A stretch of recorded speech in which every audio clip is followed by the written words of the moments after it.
Here's a video to help you plan and develop your final internship report.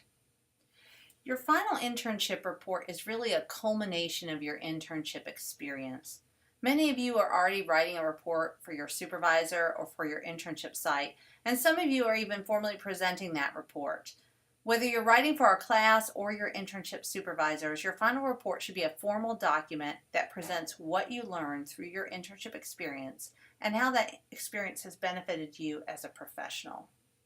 This video covers what you should be including in this report and how to include it. First, I want to talk about what you should include. The first section you should include is an introduction. In the introduction, you want to remind us of where you have interned this summer and what you have been doing as part of your internship. You might want to look at your internship work agreement form as a reminder of your goals and responsibilities, especially if they have changed throughout the summer.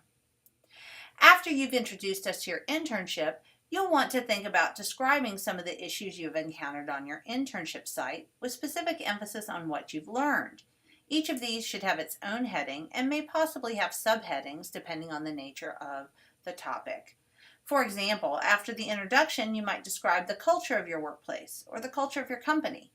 This section could even be more specific about the company itself, such as the history of the company, if you feel that that has directly influenced the current culture you've experienced, although you may find that company information fits better in your introduction.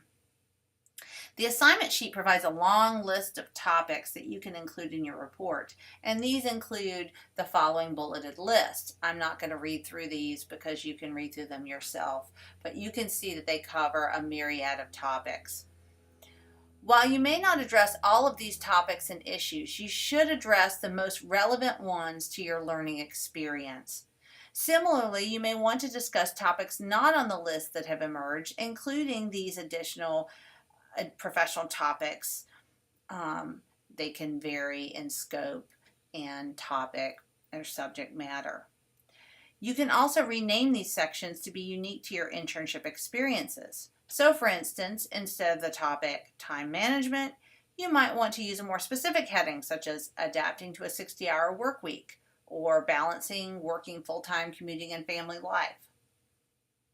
If you're already writing a report for your supervisors, you may need to include details or other information that is not on our assignment sheet. For our class report, it's fine to include this additional information as long as it's not replacing the professional topics we have discussed and that are listed on the assignment sheet. You will want to end your report with a conclusion summarizing what you've learned and the major takeaways of your internship. The most important thing to remember is that you want your audience to have as complete an understanding as possible of why your internship was important and what you learned from it. Depending on the nature of your internship and the topics you tackle in your report, you might want to include visuals of some type. These could be images, graphs, charts, tables, or other types of visuals.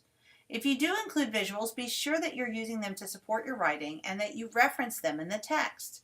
For example, dropping in a few pictures of your job site and then never referencing them in your report is confusing for a reader because they wonder what the purpose of the pictures are. Instead, as you are describing your job site, you should reference the photos in the text of your report. An example, there is a large amount of collaborative workspace as figure A shows. You will also need to label or caption these photos and visuals directly below the photo or visual. So, an example, figure A, intern selfie at 5 a.m. concrete pour at school construction site. As I mentioned, you will want to have sections on various topics, each of which you will have its own section heading, think title. You will also want to make sure your report is organized in an order that makes sense to the reader. For example, a section on collaboration and relationships with coworkers and supervisory staff might be followed by workplace dynamics. Or these two sections could even be combined into one larger section with smaller subheadings. You will also want to have specific detailed examples of what you are discussing.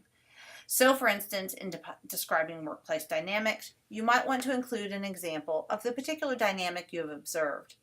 Many of you have discussed how coworkers may not take you seriously as a college intern. Provide an example of when and where this happened. Perhaps even include the specific exchange if you remember it. The key here is to provide support for your observations and claims about your workplace. So some final advice. We've provided an example of a prior student's report in the final internship report folder. If you have any other questions, please feel free to post them on the Ask Me Anything discussion board. And we'll also have a peer review board opportunity that will come in the next couple of days.